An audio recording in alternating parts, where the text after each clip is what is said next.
हल्कू ने आकर स्त्री से कहा, सहना आया है, लाओ जो रुपए रखे हैं उसे दे दूं, किसी तरह गला तो छूटे।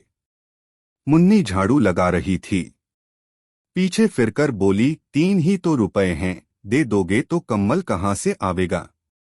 माघपूस की रात हार में कैसे कटेगी? उससे कह दो फसल पर दे देंगे, अभी नहीं। हल्कू एक क्षण अनिश्चित दशा में खड़ा रहा।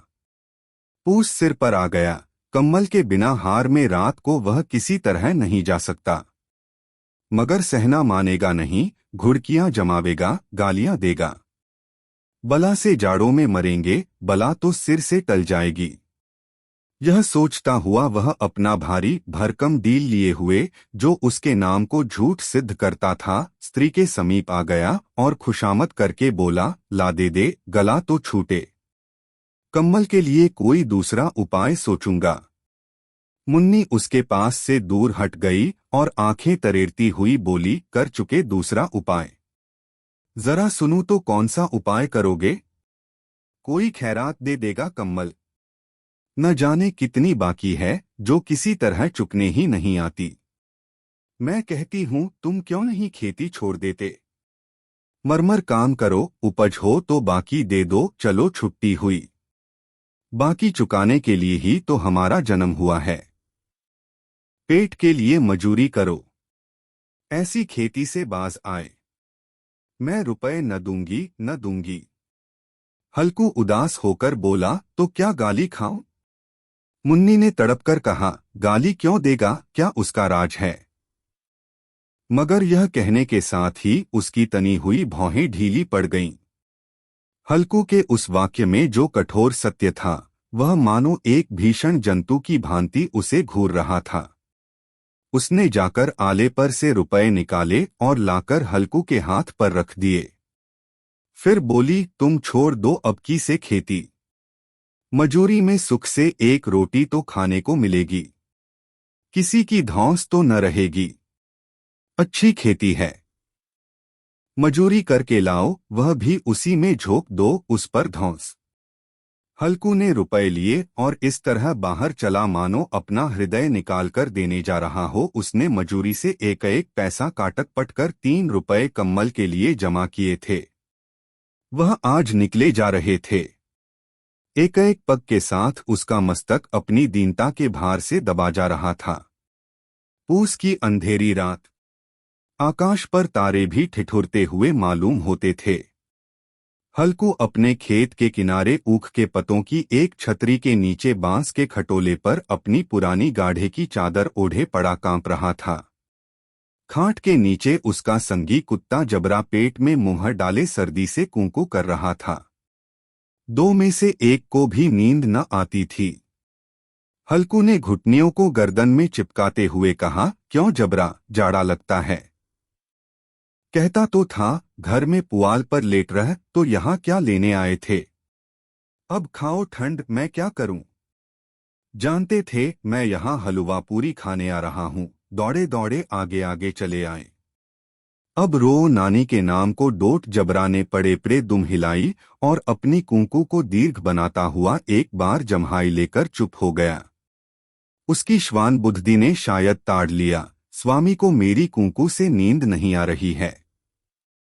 हल्कू ने हाथ निकालकर जबरा की ठंडी पीठ सहलाते हुए कहा, कल से मत आना मेरे साथ, नहीं तो ठंडे हो जाओगे। यह रांड पछुआ न जाने कहां से बर्फ लिए आ रही है। उठूं फिर एक चिलम भरूं, किसी तरह रात तो कटे। 8 चिलम तो पी चुका। यह खेती का मजा है। और एक एक भगवान ऐसे पड़े हैं जिनके पास जाड़ा जाए तो गर्मी से घबराकर भागे। मोटे मोटे गद्दे, लिहाफ, कम्बल। मजाल है जाड़े का गुजर हो जाए। तकदीर की खूबी। मजूरी हम करें, मजा दूसरे लूटें। हल्कू उठा, गड्ढे में से जरासी आग निकालकर चिलम भरी। जबरा भी उठ बैठा। हल्कू ने चिलम पीते हुए कहा, पिएगा चिलम, जाड़ा तो क्या जाता है, जरा मन बदल जाता है। जबरा ने उसके मुंह की ओर प्रेम से छलकती हुई आंखों से देखा। हल्कू, आज और जाड़ा खा ले, कल से मैं यहाँ पुआल बिछा दूंगा, उसी में घुसकर बैठना, तब जाड़ा न लगेगा। जबरा ने अपने पंजे उसकी घुटनियों पर रख दिए और उसके मुंह के पास अपना मुंह ले गया। हल्कू को उसकी गर्म सांस लगी। चिलम पीकर हल्कू फिर लेटा और निश्चय करके लेटा कि चाहे कुछ हो अब की सो जाऊंगा, पर एक ही क्षण में उसके हृदय में कंपन होने लगा। कभी इस करवट लेटता, कभी उस करवट पर, जाड़ा किसी पिशाच की भांति उसकी छाती को दबाए हुए था। जब किसी तरह न रहा गया तो उसने जबरा को धीरे से उठाया और उसक सिर को थपथपाकर उसे अपनी गोद में सुला लिया।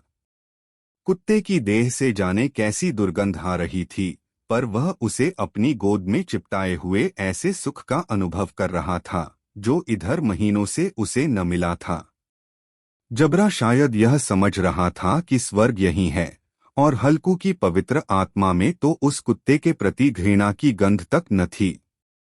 अपने किसी अभिन्न मित्र या भाई को भी वह इतनी ही तत्परता से गले लगाता। वह अपनी दीनता से आहत न था जिसने आज उसे इस दशा को पहुंचा दिया। नहीं, इस अनोखी मैत्री ने जैसे उसकी आत्मा के सब द्वार खोल दिए थे और उनका एक एक अणु प्रकाश से चमक रहा था। सहसा जबरा ने किसी जानवर की आहट पाई। इस विशेष आत्मीयता ने उसमें एक नई स्फूर्ति पैदा कर दी थी जो हवा के ठंडे झोंकों को तुच्छ समझती थी।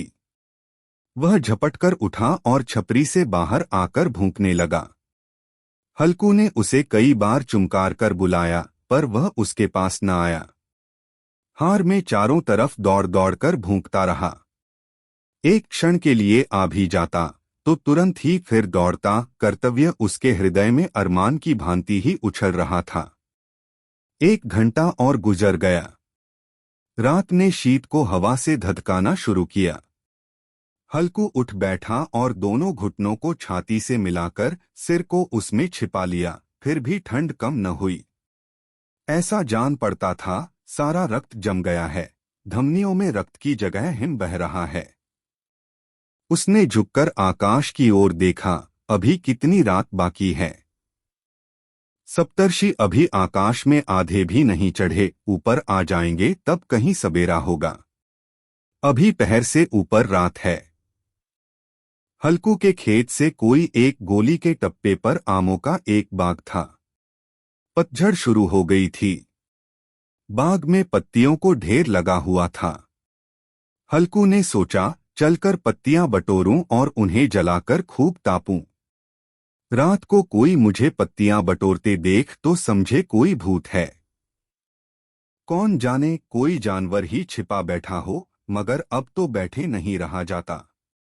उसने पास के अरहर के खेत में जाकर कई पौधे उखाड़ लिए और उनका एक झाड़ू बनाकर हाथ में सुलगता हुआ उपला लिए बगीचे की तरफ चला। जबरा ने उसे आते देखा तो पास आया और दुम हिलाने लगा। हल्कू ने कहा, अब तो नहीं रहा जाता जबरू, चलो बगीचे में पत्तियां बटोरकर तापें। टांठे हो जाएंगे तो फिर आकर सोएंगे, अभी तो बहुत रात है। जबरा ने कूकू करके सहमति प्रकट की और आगे आगे बगीचे की ओर चला। बगीचे में खूब अंधेरा छाया हुआ था और अंधकार में निर्दय पवन पत्तियों को कुचलता हुआ चला जाता था। वृक्षों से ओस की बूंदें टप टप नीचे टपक रही थीं। एकाएक एक झोंका मेहंदी के फूलों की खुशबू लिए हुए आया। हल्कू ने कहा, कैसी अच्छी महक आई जबरू, तुम्हारी नाक में भी तो सुगंध आ रही है। जबरा को कहीं जमीन पर एक हड्डी पड़ी मिल गई थी, उसे चिंचोड़ रहा था। हल्कू ने आग जमीन पर रख दी और पत्तियां बटोरने लगा। जरा देर में पत्तियों का ढेर लग गया। हाथ ठिठुरे जाते थे, नंगे पांव गले जाते थे, और वह पत्तियों का पहाड़ खड़ा कर रहा था। इसी अलाव में वह ठंड को जलाकर भस्म कर देगा। थोड़ी देर में अलाव जल उठा। उसकी लौ ऊपर वाले वृक्ष की पत्तियों को छू छू कर भागने लगी। उस अस्थिर प्रकाश में बगीचे के विशाल वृक्ष ऐसे मालूम होते थे मानो उस अथाह अंधकार को अपने सिरों पर संभाले हुए हो। अंधकार के उस अनंत सागर में यह प्रकाश एक नौका के समान हिलता मचलता हुआ जान पड़ता था। हल्कू अलाव के सामने बैठा आग ताप रहा था। एक क्षण में उसने दोहर उताकर बगल में दबा ली, दोनों पांव फैला दिए, मानो ठंड को ललकार रहा हो। तेरे जी में जो आए सो कर। ठंड की असीम शक्ति पर विजय पाकर वह विजयगर्व को हृदय में छिपा न सकता था। उसने जबरा से कहा, क्यों जब्बर, अब ठंड नहीं लग रही है?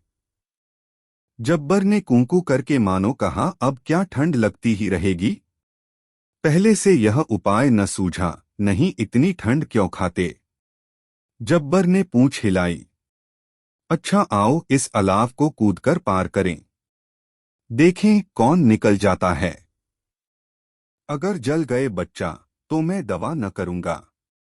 जब्बर ने उस अग्निराशि की ओर कातर नेत्रों से देखा। मुन्नी से कल न कह देना, नहीं तो लड़ाई करेगी। यह कहता हुआ वह उछला और उस अलाव के ऊपर से साफ निकल गया। पैरों में जरा लपट लगी, पर वह कोई बात न थी। जबरा आग के गिर्द घूमकर उसके पास आ खड़ा हुआ। हल्कू ने कहा, चलो चलो, इसकी सही नहीं। ऊपर से कूदकर आओ। वह फिर कूदा और अलाव के इस पार आ गया। पत्तियां जल चुकी थीं। बगीचे में फिर अंधेरा छा गया था। राख के नीचे कुछ कुछ आग बाकी थी, जो हवा का झोंका आ जाने पर जरा जाग उठती थी, पर एक क्षण में फिर आंखें बंद कर लेती थी। हल्कू ने फिर चादर ओढ़ ली और गर्म राख के पास बैठा हुआ एक गीत गुनगुनाने लगा। उसके बदन में गर्मी आ गई थी, पर ज्यों-ज्यों शीत बढ़ती जाती थी, उसे आलस्य दबाए लेता था। जबरा जोर से भूंककर खेत की ओर भागा। हल्कू को ऐसा मालूम हुआ कि जानवरों का एक झुंड खेत में आया है। शायद नीलगायों का झुंड था। उनके कूदने दौड़ने की आवाजें साफ कान में आ रही थीं। फिर ऐसा मालूम हुआ कि खेत में चर रही हैं। उनके चबाने की आवाज चरचर सुनाई देने लगी। उसने दिल में कहा, नहीं, जबरा के होते कोई जानवर खेत में नहीं आ सकता। नोच ही डाले। मुझे भ्रम हो रहा है। कहा, अब तो कुछ नहीं सुनाई देता। मुझे भी कैसा धोखा हुआ। उसने जोर से आवाज लगाई, जबरा जबरा। जबरा भूंकता रहा। उसके पास न आया। फिर खेत के चरे जाने की आहट मिली। अब वह अपने को धोखा न दे सका। उसे अपनी जगह से हिलना जहर लग रहा था। कैसा दंदाया हुआ था। इस जाड़ेपाले में खेत में जाना, जानवरों के पीछे दौड़ना असह्य जान पड़ा। वह अपनी जगह से न हिला। उसने जोर से आवाज लगाई, लिहो लिहो लिहो। जबरा फिर भूंक उठा। जानवर खेत चर रहे थे। फसल तैयार है। कैसी अच्छी खेती थी, पर ये दुष्ट जानवर उसका सर्वनाश किए डालते हैं। हल्कू पक्का इरादा करके उठा और 2-3 कदम चला, पर एकाएक हवा का ऐसा ठंडा, चुभने वाला, बिच्छू के डंक का सा झोंका लगा कि वह फिर बुझते हुए अलाव के पास आ बैठा और राख को कुरेदकर अपनी ठंडी देह को गरमाने लगा। जबरा अपना गला फाड़ डालता था, नीलगायें खेत का सफाया किए डालती थीं और हल्कू गर्म राख के पास शांत बैठा हुआ था। अकर्मण्यता ने रस्सियों की भांति उसे चारों तरफ से जकड़ रखा था। उसी राख के पास गर्म जमीन पर वह चादर ओढ़ कर सो गया। सवेरे जब उसकी नींद खुली तब चारों तरफ धूप फैल गई थी और मुन्नी कह रही थी, क्या आज सोते ही रहोगे? तुम यहाँ आकर रम गए और उधर सारा खेत चौपट हो गया। हल्कू ने उठकर कहा, क्या तू खेत से होकर आ रही है? मुन्नी बोली, हाँ, सारे खेत का सत्यानाश हो गया। भला ऐसा भी कोई सोता है? तुम्हारे यहाँ मड़िया डालने से क्या हुआ? हल्कू ने बहाना किया, मैं मरते मरते बचा, तुझे अपने खेत की पड़ी है। पेट में ऐसा दर्द हुआ कि मैं ही जानता हूं। दोनों फिर खेत के डांड पर आए। देखा, सारा खेत रौंदा पड़ा हुआ है और जबरा मड़ैया के नीचे चित लेटा है, मानो प्राण ही न हो। दोनों खेत की दशा देख रहे थे।